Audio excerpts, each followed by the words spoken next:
Halo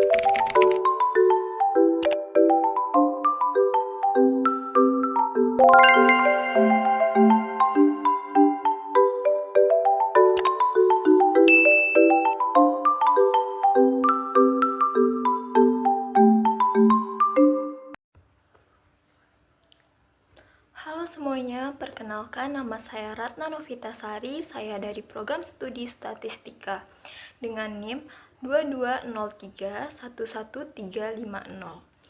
Pada video kali ini, saya akan membahas mengenai teks preprocessing data dan pengolahan fitur dalam analisis sentimen dari ulasan dana. Sebelum masuk proses pengolahan data dengan Python, mari kita pahami dulu nih, apa saja yang dimaksud dengan text preprocessing, pengolahan fitur, dan analisis sentimen. Text preprocessing data adalah tahapan awal dalam pengolahan data yang bertujuan untuk membersihkan dan menyederhanakan data agar lebih mudah dianalisis. Pada proses ini meliputi beberapa langkah penting. Yang pertama, mengubah teks menjadi huruf kecil atau lowercase. Yang kedua, menghapus tanda baca. Yang ketiga, menghapus angka. Yang keempat, menghapus emoji. Yang kelima, mendeteksi typo kata di data. Yang keenam, melakukan tokenisasi atau pemecahan kalimat menjadi kata-kata. Yang ketujuh, menghapus stop word atau kata-kata umum yang tidak mengandung makna penting. Serta yang ke-8 adalah melakukan stemming, yaitu mengubah kata menjadi bentuk dasarnya. Selain itu, kita juga dapat melakukan pengolahan fitur, yang merupakan tahap untuk mengubah data teks menjadi format yang mudah dipahami oleh algoritma. Ini meliputi langkah-langkah seperti representasi kata menggunakan model seperti TF-IDF. Setelah datanya sudah siap dan sudah dilakukan pengolahan fitur dengan TF-IDF, maka langkah selanjutnya adalah analisis sentimen yang bertujuan untuk mengklasifikasikan apakah sebuah ulasan bersifat positif, negatif, atau netral. Proses ini memungkinkan untuk memahami bagaimana perasaan pengguna terhadap aplikasi Dana berdasarkan ulasan yang mereka berikan. Yuk langsung saja kita mulai proses pengolahan datanya menggunakan Python. Langkah pertama yang dapat kita lakukan untuk text preprocessing yaitu kita menginput datanya dengan pertama kita import library yang dibutuhkan seperti Pandas yang digunakan untuk membaca dan mengolah data dalam bentuk tabel. Yang kedua adalah NaPi yang nantinya bisa digunakan untuk proses numerik jika diperlukan dalam dataset. Selanjutnya kita membaca dataset ulasan aplikasi Dana yang sudah disiapkan ke dalam format CSV. Untuk membaca file, kita dapat mengetik df saja untuk menampilkan seluruh hasil dari datasetnya.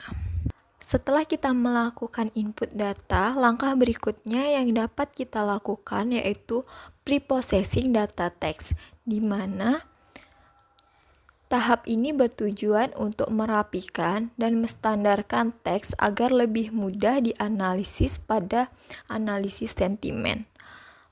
Langkah awal yang dapat kita lakukan yaitu kita perlu menginstal beberapa library tambahan seperti install Sastrawi yang digunakan untuk proses stemming dalam bahasa Indonesia, install Fusiwuzi yang digunakan untuk mendeteksi dan memperbaiki typo.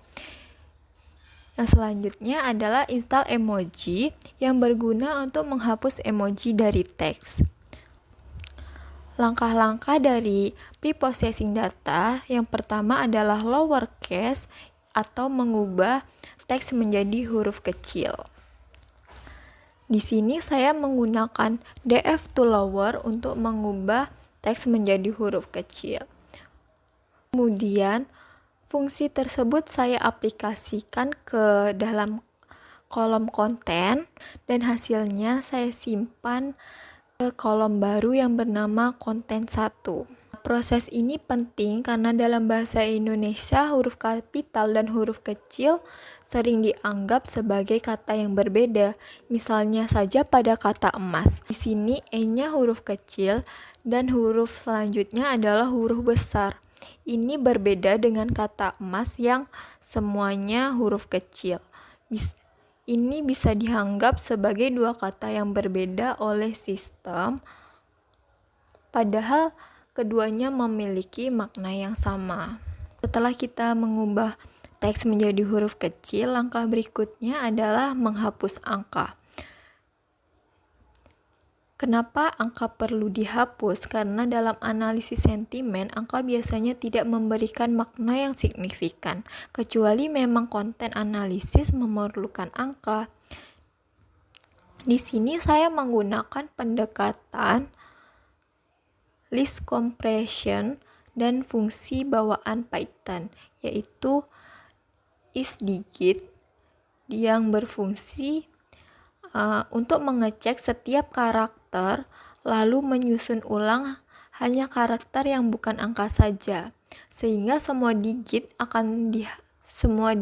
atau angka akan dihapus dari teks.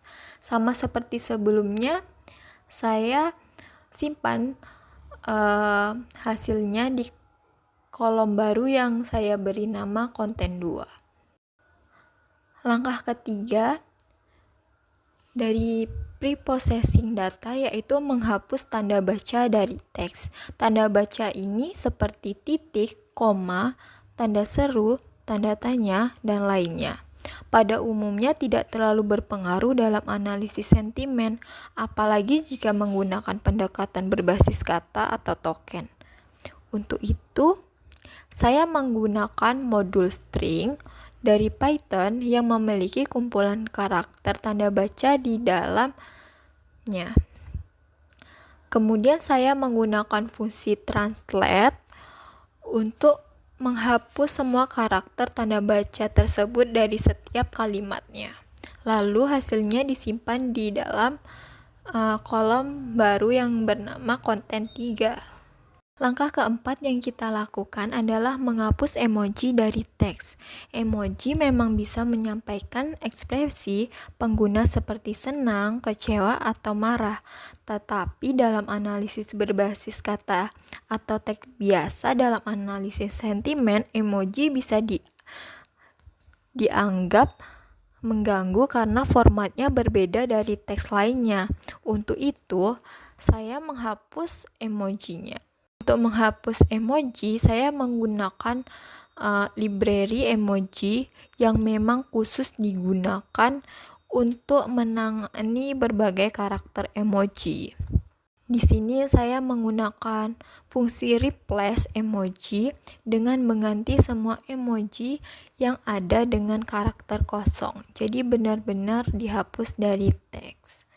Hasilnya saya simpan ke kolom konten 4 dan selanjutnya setelah menghapus emoji, langkah kelima adalah menghapus spasi yang berlebih. Seringkali ketika kita menghapus tanda baca dan emoji, muncul spasi yang berlebih di dalam teks. Misalnya ada 2 atau 3 spasi di antara kata-kata. Hal ini bisa mengganggu saat proses tokenisasi atau pemisahan kata pada analisis sentimen.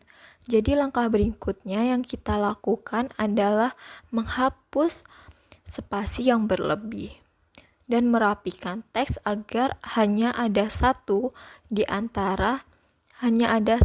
spasi di antara setiap katanya. Untuk itu saya menggunakan fungsi wrap-sub dari modul re atau regulasi expression untuk menghapus spasi yang berulang dan akan diganti dengan satu spasi. Saya menambahkan s plus, dan untuk fungsi strip juga saya tambahkan agar menghapus spasi di awal dan di akhir teksnya. Setelah itu saya simpan teks ke kolom konten 5. Langkah keenam yaitu mendeteksi typo kata di data. Langkah awal yang kita lakukan untuk mendeteksi typo yaitu menghitung frekuensi pada teks yang telah dibersihkan. Kata dengan frekuensi rendah misalnya kurang dari 2 diasumsikan sebagai typo atau tidak baku, sedangkan kata dengan frekuensi tinggi atau besar dari 5 dijadikan referensi sebagai kata yang benar. Kemudian dilakukan pencocokan kata menggunakan library fuzzy-wuzzy. Kata yang frekuensi rendah dibandingkan dengan kata yang frekuensinya tinggi. Jika skor kemiripan di ambang batas, misalnya saja 85%, hasil dari koreksi ini membentuk kamus typo. Kamus ini dapat kita gunakan untuk mengoreksi typo dan kita bisa menambahkan secara manual setelah kita membaca teks yang ada pada ulasan. Setelah kamus sudah kita terapkan, kamus ini kita gunakan untuk normalisasi otomatis pada teks sehingga membantu untuk mengurangi typo dan menyamarkan bentuk kata yang pada akhirnya meningkatkan akurasi dalam analisis sentimen atau klasifikasi teks. Langkah selanjutnya atau langkah ketujuh yaitu tokenisasi, yaitu proses memecah teks menjadi kata-kata yang lebih kecil yang disebut sebagai token. Tokenisasi penting karena pada model NLP atau analisis teks biasanya bekerja berdasarkan kata per kata, bukan satu kalimat yang utuh. Di sini saya menggunakan library NLTK dan fungsi word tokenize untuk memisahkan kata-kata dari teks. Setelah tokenisasi, saya lanjut dengan menghapus stop word bahasa Indonesia.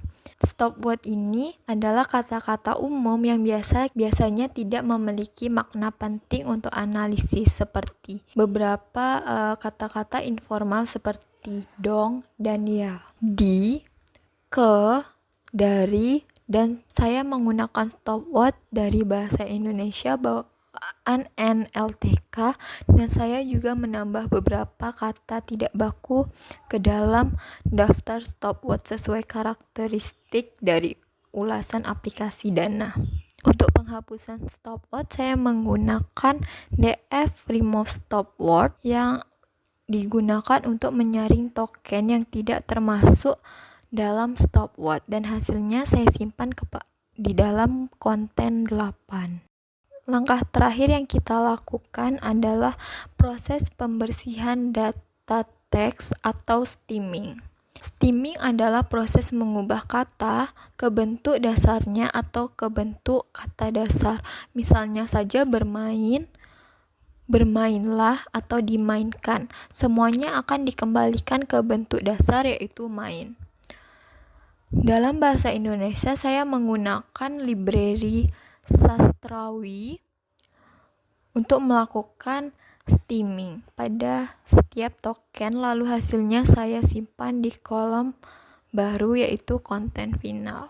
Proses stemming ini merupakan proses terakhir sehingga setelah kita melakukan text preprocessing kita dapat melanjutkan lagi ke pengolahan fitur menggunakan TF-IDF.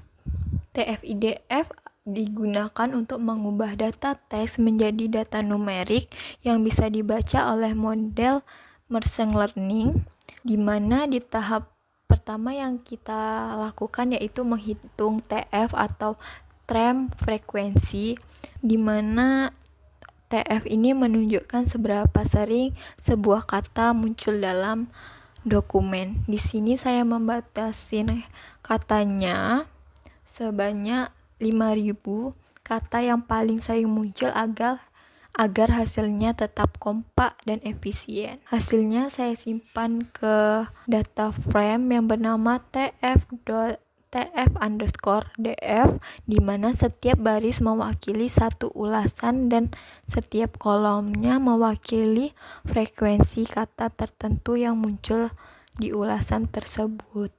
Hasilnya dapat dilihat seperti ini. Selanjutnya, setelah kita melakukan perhitungan TF, kita melakukan perhitungan IDF. Pertama, kita menghitung jumlah dokumennya dahulu dengan N sama dengan len corpus, atau kita menggunakan fungsi len corpus. Dan kita cari dokumen frekuensi atau DF yang menunjukkan beberapa banyak dokumen mengandung sebuah kata tertentu. Lalu kita melakukan perhitungan IDF dengan formula log N per 1 ditambah DF ditambah 1, di mana N adalah total dokumen dan DF adalah dokumen frekuensi. Setelah IDF dihitung, kita kalikan dengan frekuensi. Hasil dari perhitungan IDF dapat kita lihat, di mana IDF pada kata abad adalah 7,31 dan pada kata YouTube ada IDF-nya 6,39. Selanjutnya, setelah kita melakukan perhitungan TF dan perhitungan IDF, kita menghitung TF IDF-nya secara manual dengan mengalihkan TF dikali IDF. Setelah data TF IDF kita dapat, kita menghitung rata-rata TF IDF pada setiap kata. Setelah melakukan perhitungan rata-rata TF IDF ini, kita urutkan kata-kata berdasarkan nilai yang paling besar, sehingga kita bisa tahu kata-kata mana yang paling berpengaruh dalam ulasan aplikasi Dana ini. Di bagian akhir, kita tampilkan 20 kata penting berdasarkan nilai rata-rata TF IDF yang paling berpengaruh dalam ulasan aplikasi Dana. Di sini kita menemukan kata yang penting, yaitu ada dana, aplikasi, transaksi, saldo, dan lain-lain. Demikian penjelasan saya mengenai proses text preprocessing data dan pengolahan fitur pada data ulasan aplikasi Dana, yang menjadi tahap penting sebelum melakukan analisis sentimen. Dengan melakukan pembersihan data, normalisasi, tokenisasi, penghapusan stop word hingga steaming, kita telah menyiapkan data teks agar dapat diproses lebih lanjut menggunakan metode analisis sentimen berbasis machine learning atau deep learning. Semoga penjelasan ini bermanfaat dan dapat memberikan gambaran yang lebih jelas mengenai bagaimana proses pengolahan data teks. Terima kasih telah menyimak video ini. Sampai jumpa di penjelasan selanjutnya.